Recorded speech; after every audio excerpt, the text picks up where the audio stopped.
And here with us now is New York Times Chief White House Correspondent Peter Baker, Teresa Kumar, President and CEO of Voto Latino, and former Homeland Security Secretary Jansing. Thank you very much, everybody, for joining us. So, Peter, I want to just read from your latest piece. You always so well encapsulate the moment. I think you did so today as well. You say, rather than be turned off by Mr. Trump's flagrant anger-based appeals along lines of race, gender, religion, national origin, and especially transgender identity, many Americans found them bracing. Rather than be offended by his brazen lies and wild conspiracy theories, many found him authentic. Rather than dismiss him as a felon found by various courts to be a fraudster, cheater, sexual abuser, and defamer, many embraced his assertion that he has been the victim of persecution. How do you explain this morning, Peter, why this happened, why so many people in this country embraced all these things about Donald Trump? Yeah, he's kind of become a national Rorschach test in some ways, right? We see him now through our own lens. We are a tribal country. It's an us against them kind of moment in our history.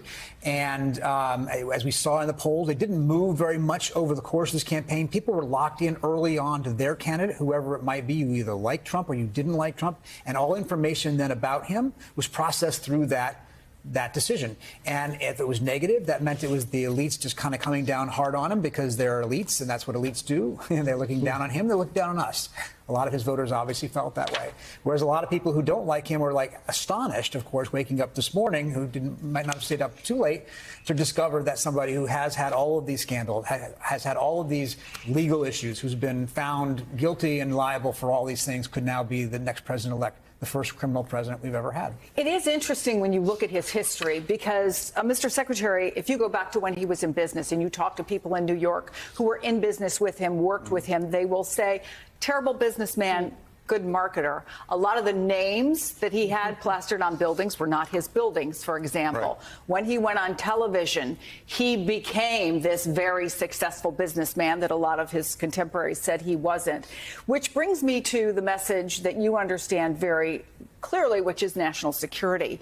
The message that he gave on national security was far from traditional for either Republicans or Democrats. It was laser focused on the border, that to keep us safe, it wasn't about NATO, it wasn't about funding, it was about the border. Is that a messaging superiority? What do you see what happened? It's a messaging superiority that works with his voters, obviously, because he keeps hammering it over and over, and it's his default message as well. I'm sure his people will give him issues to talk about, but he always reverts back to the border over and over again. This third time around with this campaign, and it manages to resonate with a large segment of his base, even though. But do Democrats let him get away with it? Do they not answer with a clear message? Not a clear message that will answer it with respect to his base. You know, I said publicly on the network across the street that That's I thought, false, by the way. that I didn't think I was allowed to mention that, but that I thought that Kamala Harris would be tougher on border security than Joe Biden because of her law enforcement background. And that's simply not something that the Trump base wants to hear.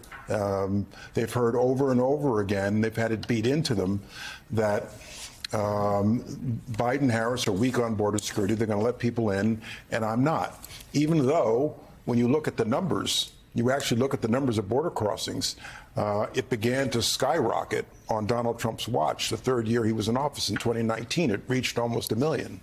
And so it's an aura, it's an image, it's a persona, and this notion of mass deportations is, even if you ask somebody like Tom Homan, who is a huge Trump supporter, will tell you that we just don't have the resources to do that. It's a bumper sticker. He wants to do it, though. Well, let me ask you about national security. Let me follow up on that, because you were a consumer of intelligence. As Homeland Secretary, as General Counsel at the Pentagon before that. Yes. You're an attorney. And Donald Trump, during his tenure in Helsinki, embraced Vladimir Putin and disavowed his own intelligence agencies to the point where the DNI, the Director of National Intelligence, issued a real-time statement while Trump was at the summit in Helsinki, which cost him his job. Dan Coates lost his job. Right.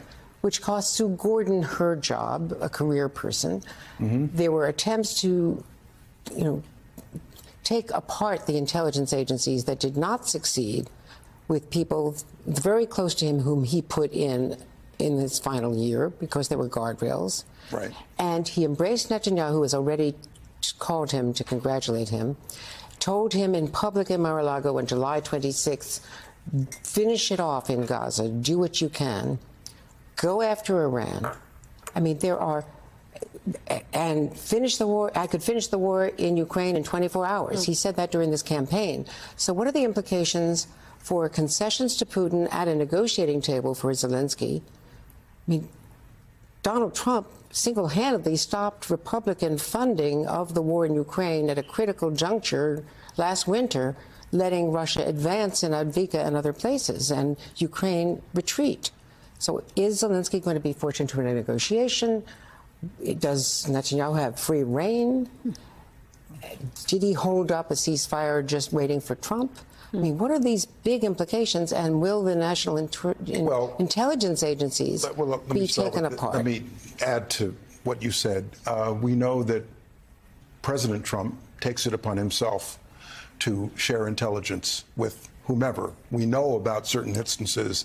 There are probably many, many more that we don't know about. The Russian ambassador in the Oval Office. Right, we know about that one. That was a big one because that compromised serious sources and means, possibly. And we know about Mar-a-Lago, of course.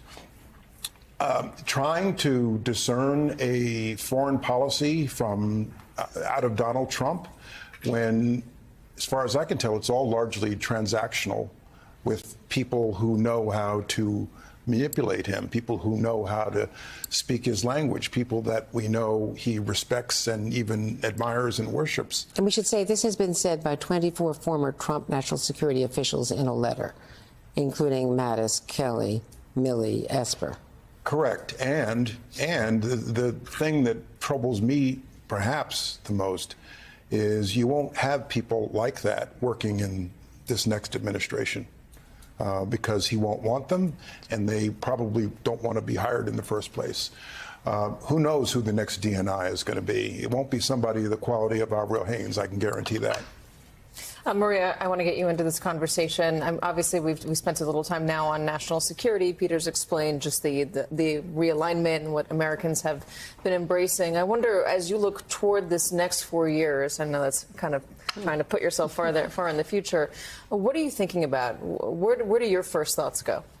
I mean, I think, and we were talking about this in the green room, when Trump was elected the first time in 2016, we all were kind of on pins and needles saying, well, he's not really going to do what he said he's going to do. And then he went ahead and did exactly what he was going to do. And I think coming in today, I have to say, it was more of a recognition that we have to have better conversations with the country on what this means, because the implications, not just for the most marginalized among us here in the United States, but abroad, is very real. There's a new realignment happening that I don't know if folks will completely comprehend. We can look at the issues of how he doesn't believe in climate change. Those are really big issues that not only will impact us here in the United States, but globally. He doesn't believe in vaccines if he puts Kennedy Jr. there. Well, you know who's going to be really suffering is Gavi. Gavi is basically one of the largest international organizations when it comes to vaccination of children. And today, we are still not at vaccination levels of 2019. This is decimating. And so one of the things that takes stock is, like, what didn't we do? What did we miss? Every single poll missed this tide of the American public. And I do think that when we talk about where we are, there is a new realignment of a coalition of folks that are not getting by. You have massive amount of Americans that are living paycheck to paycheck, and they're not getting the economic relief that they need to feel like they're going to be better off tomorrow than their parents. You look at the Latino community, 70% of the Latino community work in construction, or farm workers, or hospitality. Those aren't union jobs. They're trying to say, you're telling me that I need to care about X, but what I need to figure out is how do I pay rent? And Trump, whether you like it or not, he had that populist message. And while the Democrats have actual material policies for them, that populist message did not break through.